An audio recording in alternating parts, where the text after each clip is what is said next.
offensive guitar was one of our earlier creations that we have now brought into the 2024 world of the way we work, with a whole raft of updates including the overlay threshold functionality, a series of post effects, EQs, and a ground up recut and mix of the samples themselves. The offensive guitar is designed specifically to capture that kind of esoteric, angular playing style that you might hear on a Tom Waits track from collaborations with people like Mark Rebo, perhaps the solo to the tune Clap Hands, check it out if you don't know it, or that kind of driving guitar line that you hear in Jockey Full of Bourbon, or the heavily influenced opening soundtrack to the British comedy Black Books. Like, it's that vibe. That's what offensive guitar is.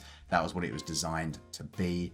And that's kind of its best use case scenario. It's super aggressive.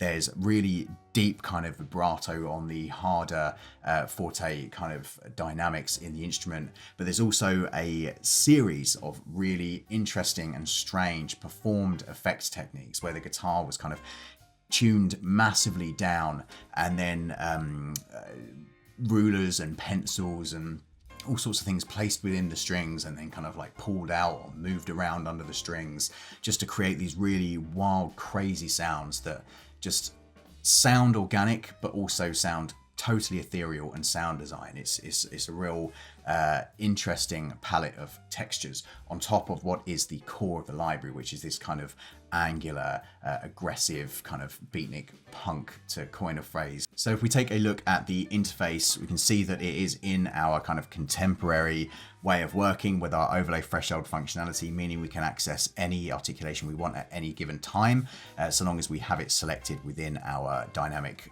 parameters. We also have the dynamics for the longs and the shorts on offer because they were recorded in 3 separate dynamics, with the softs really being actually very, very delicate and beautiful. You can get some really awesome performances out of them. And then the mezzo forte and forte just bringing you to that very specific, very niche sound that just doesn't exist anywhere else, but is such a great texture, musically speaking, inspired by some of the most creative people working in the music industry. So let's take a listen to how this functions. If I play in kind of a middling velocity, I'm going to get the longs. If I play harder, I'll be accessing those shorts.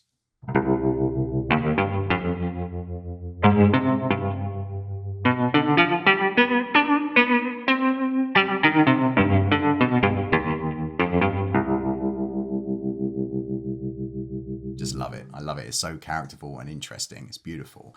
In the lower end of the register here, we have the trem effects plumbed in as well, just to have them there really to gain access to some textural playing.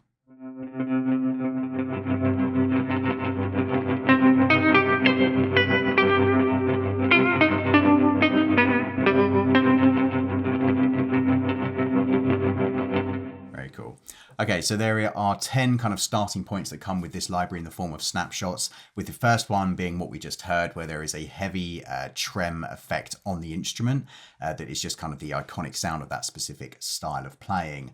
Then we go through just a whole bunch of different kind of twists and turns where we've used different articulations and different velocities to control the instrument. So going to 2, this is the soft only. This is where we can get some real kind of beauty out of the instrument.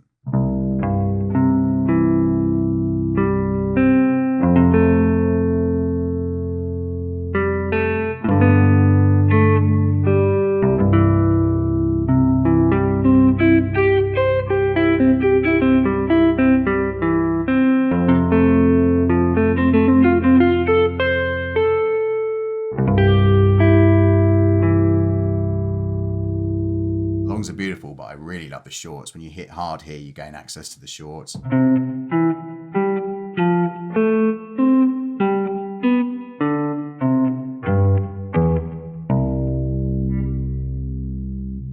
Okay, on to effects with long reverbs. So these are the effects that we have created from doing the special effect of having the ruler in the strings and the pencils and everything else. So here's some risers. There's no way to describe what they are. It's the craziest, most interesting sound, but it's all organic. It all comes from just these strange alterations to a guitar.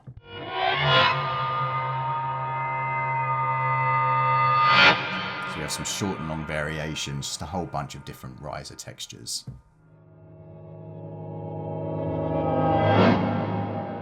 A series of ambiances.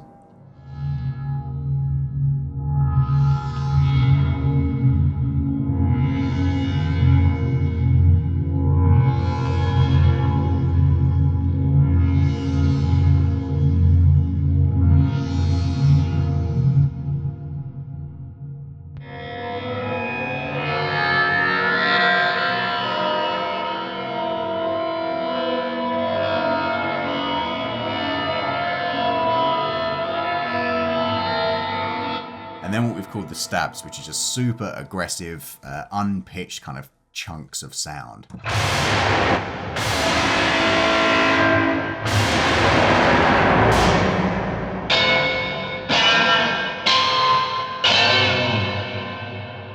Awesome.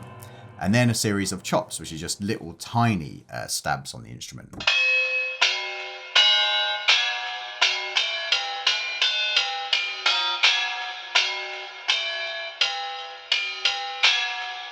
Kind of behind the bridge and stuff like that, behind the neck and behind the bridge, just kind of crazy high-pitched aggressive sounds. So heading through to some different sounds here. If we go to 10, What a Racket, we have access to the trem effects down low.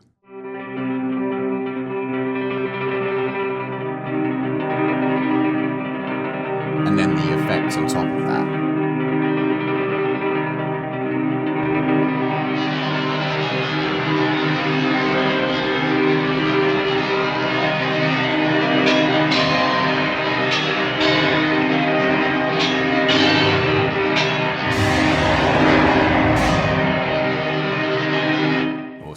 Sit there for hours messing around with that. Okay, so looking at the rest of the interface, you can see we go through 2 pages of effects here. We have a distortion, a chorus, a flanger, a tremolo, all things that you would classically see on a stomp box for a guitar. A rotator cap, this is an interesting one. It basically brings the kind of sound of a Leslie cap into the guitar world with a slow and fast setting. If we get to something easier to work with here, and we head over to that second page.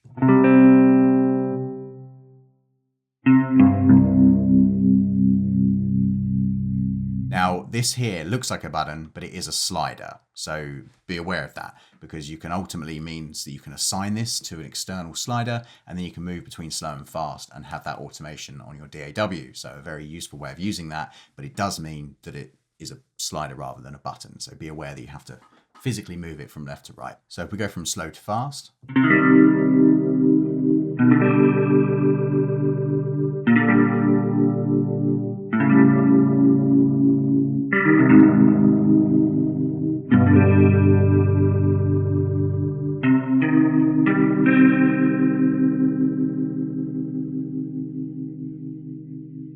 Awesome sound. Finally, there is an EQ just to kind of balance your sound within the actual plugin itself. Of course, I'm sure you'll be using your own EQs in your DAWs, but it's there if you need it.